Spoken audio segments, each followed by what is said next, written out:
దేవతల అనుగ్రహం లేకపోతే వర్షం లేదు, వర్షం లేకపోతే పాడి పంటలు లేవు, పాడి పంటలు లేకపోతే తినడానికి అన్నం లేదు, అన్నం లేకపోతే మన బతుకు లేదు.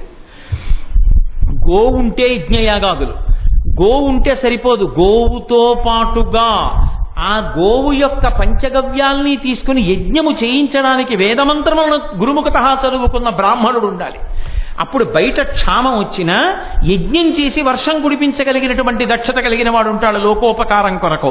అందుకని గోవు బ్రాహ్మణుడు బాగుండాలి, తర్వాత లోకమంతా బాగుండి తీరుతుంది. గోబ్రాహ్మణ హితార్థాయ దేశస్యాస్య సుఖాయ చ తవచైనా ప్రమేయస్య కర్తవ్యం అనిశంకయ అన్నాడు. అందుకే రామచంద్రమూర్తి గోవు యొక్క హితం కోసం, బ్రాహ్మణుల హితం కోసం ఈ తాటక గోవుల్ని తినేస్తోంది, బ్రాహ్మణుల్ని తినేస్తోంది, అందుకు చంపేస్తాను ఈ తాటకని.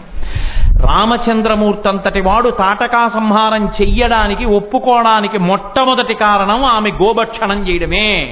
గోవుల్ని రక్షించడం కోసం